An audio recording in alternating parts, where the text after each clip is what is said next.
ಎಲ್ಲರಿಗೂ ನಮಸ್ಕಾರ ಫ್ರೆಂಡ್ಸ್. ಇವತ್ತು ಬೆಂಡೆಕಾಯಿ ಹುಳಿ ರೆಸಿಪಿನ ಶೇರ್ ಮಾಡ್ಕೋತಾ ಇದ್ದೀನಿ. ಮುದ್ದೆಗಂತೂ ತುಂಬಾ ಚೆನ್ನಾಗಿರುತ್ತೆ. ಸೊ ವೆಜಿಟೇರಿಯನ್ಸ್ಗೆಲ್ಲ ತುಂಬ ಇಷ್ಟ ಆಗುವಂತಹ ರೆಸಿಪಿ ಅಂತಲೇ ಹೇಳ್ಬೋದು.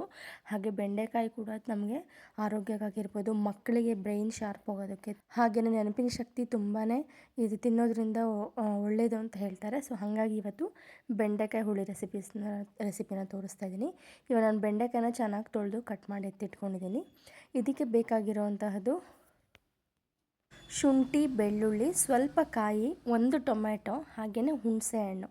ಇದಿಷ್ಟು ಹಾಕ್ಕೊಂಡು ಇದಕ್ಕೆ ಖಾರಕ್ಕೆ ಬಂದು ಧನಿಯಾ ಪುಡಿ 1 ಸ್ಪೂನು, ಖಾರದ ಪುಡಿ 1-1.5 ಸ್ಪೂನಷ್ಟು, ಹಾಗೆ ಸಾಂಬಾರು ಪುಡಿ 1 ಸ್ಪೂನ್ ಹಾಕ್ಕೊಂಡು ನೈಸಾಗಿ ಪೇಸ್ಟ್ ಮಾಡ್ಕೊಳ್ಳೋಣ. ಇವಾಗ ಬೆಂಡೆಕಾಯಿನ ನಾವು ಚೆನ್ನಾಗಿ ತೊಳೆದು ಒರೆಸಿ ಕಟ್ ಮಾಡಿ ಇಟ್ಕೊಂಡಿರೋದನ್ನ ಬಾಣಲಿಗೆ ಹಾಕ್ಕೊಂಡು ಒಂದು 2 ಸ್ಪೂನಷ್ಟು ಅಡುಗೆ ಎಣ್ಣೆ ಹಾಕ್ಕೊಂಡು ಚೆನ್ನಾಗಿ ಹುರ್ಕೋಬೇಕು. ಸೊ ಬೆಂಡೆಕಾಯಿ ನಾವು ಹೆಂಗೆ ಹುರ್ಕೋತೀವೋ ಅಷ್ಟು ಸಾಂಬಾರು ಟೇಸ್ಟ್ ಬರುತ್ತೆ. ಬೆಂಡೆಕಾಯಲ್ಲಿರುವಂತಹ ಆ ನಾರಿನ ಅಂಶ ಹಾಗೆ ಹಸಿ ವಾಸನೆ ಎಲ್ಲವೂ ಹೋಗಬೇಕು. ಇವಾಗ ನೋಡಿ ಒಗ್ಗರಣೆ ಹಾಕೋದು ವೀಡಿಯೋ ಎಲ್ಲೋ ಸ್ಕಿಪ್ ಆಗಿಬಿಟ್ಟಿದೆ ನನಗೆ. ಒಂದು ಪಾತ್ರೆಗೆ ಎಣ್ಣೆ ಹಾಕ್ಕೊಂಡು ಸಾಸಿವೆ, ಜೀರಿಗೆ, ಈರುಳ್ಳಿ, ಕರಿಬೇವು ಇದಿಷ್ಟನ್ನು ಒಗ್ಗರಣೆ ಕೊಟ್ಕೊಳ್ಳೋದು. ನಾರ್ಮಲಾಗಿ ಏನು ಒಗ್ಗರಣೆ ಕೊಡ್ತೀವಿ ಆಮೇಲೆ ಒಂದು ಸ್ವಲ್ಪ ನಾವು ಏನು ಗ್ರೈಂಡ್ ಮಾಡಿ ಇಟ್ಕೊಂಡಿದ್ದೀವಲ್ಲ ಆ ಮಸಾಲೆನ ಹಾಕಿಬಿಟ್ಟು ಸ್ವಲ್ಪ ನೀರು ಸೇರಿಸ್ಕೊಂಡು ಕನ್ಸಿಸ್ಟೆನ್ಸಿ ನೋಡಿಕೊಂಡು ತೆಳ್ಳಗಾಯ್ತಾ ಗಟ್ಟಿಗಾಯ್ತಾ ರುಚಿಗೆ ತಕ್ಕಷ್ಟು ಉಪ್ಪು ಹಾಕ್ಕೊಂಡು ನೋಡ್ಕೊಳ್ಳಿ. ನೀರು ಬೇಕು ಇನ್ನೊಂದು ಸ್ವಲ್ಪ ಅನಿಸಿದ್ರೆ ನೋಡಿ ಹಾಕ್ಕೊಳ್ಳಿ, ಇಲ್ಲ ಕರೆಕ್ಟಿದೆ ಅನಿಸಿದ್ರೆ ಅಷ್ಟಕ್ಕೇ ಚೆನ್ನಾಗಿ ಮಳ್ಳಕ್ಕೆ ಬಿಡಿ. ಒಂದು ತಟ್ಟೆ ಮುಚ್ಚಿ ನೀಟಾಗಿ ಚೆನ್ನಾಗಿ ಮಳ್ಳಬೇಕು. ಅಲ್ಲಿವರೆಗೂ ಈ ಬೆಂಡೆಕಾಯಿನ ಫ್ರೈ ಮಾಡ್ಕೊತಾನೆ ಇರಿ. ಚೆನ್ನಾಗಿ ನೋಡಿ ಆ ನಾರು ಥರ ಏನು ಕಾಣಿಸ್ತಿದೆಯಲ್ಲ ಅದು ಎಲ್ಲವೂ ಹೊರಟೋಗಬೇಕು. ಆವಾಗಲೇ ನಾವು ಬೆಂಡೆಕಾಯಿ ಹುಳಿ ಬಿಡಿ ಬಿಡಿಯಾಗಿ ಚೆನ್ನಾಗಿ ಬರುತ್ತೆ. ಆ ನಾರು ಇರೋದನ್ನ ಹಾಗೆ ನಾವು ಹಾಕ್ಬಿಟ್ರೆ ಏನಾಗುತ್ತೆ, ಸಾಂಬಾರೆಲ್ಲ ಅಂಟು ಥರ ಆಗಿಬಿಡುತ್ತೆ. ಸೊ ಹಾಗಾಗಿ ನೋಡಿ ಈ ಥರ ಚೆನ್ನಾಗಿ ಇನ್ನೂ ಉರಿಬೇಕಿದು. ಚೆನ್ನಾಗಿ ನಾರು ಥರದ್ದೆಲ್ಲ ಹೊರಟೋಗಿ ಬಿಡಿ ಬಿಡಿ ಆಗುತ್ತೆ. ತುಂಬ ಚೆನ್ನಾಗಿರುತ್ತೆ. ನೀವು ಒಂದ್ಸರಿ ಟ್ರೈ ಮಾಡಿ.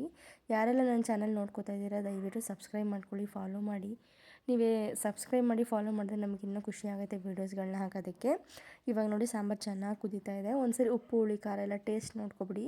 ಕರೆಕ್ಟಿದೆ ಅಂತ ಅಂದಾಗ ನೀವು ಬೆಂಡೆಕಾಯಿ ಹುರಿದಿರೋದನ್ನ ಹಾಕೋಬೇಕಾಗುತ್ತೆ. ನೋಡಿ ಈ ಥರ ಬಿಡಿ ಬಿಡಿಯಾಗಿರಬೇಕು. ಬೆಂಡೆಕಾಯಲ್ಲಿರುವಂತಹ ನಾರಿನಂಶ ಎಲ್ಲ ಹೊರಟೋಗಿರಬೇಕು. ಇವಾಗ ನೋಡಿ ಇದನ್ನು ನೀಟಾಗಿ ಎಲ್ಲ ಒಂದು ಸೆಟ್ ಮಾಡ್ಕೊಳ್ಳಿ. ಒಂದು 5 ಮಿನಿಟ್ಸ್ ಕುದಿಸಿದ್ರೆ ಸಾಕು. ಬೆಂಡೆಕಾಯಿ ಹುರಿದಿರ್ತೀವಲ್ಲ ಸ್ವಲ್ಪ ಬೇಗನೆ ಬೆಂದ್ಬಿಡುತ್ತೆ. ಸೊ ಹಾಗಾಗಿ ಈ ಮಸಾಲೆ ಎಲ್ಲ ಹೊಂದ್ಕೊಂಡು ಸೆಟ್ ಆಗೋವರೆಗೂ ಬಿಟ್ಬಿಡಿ.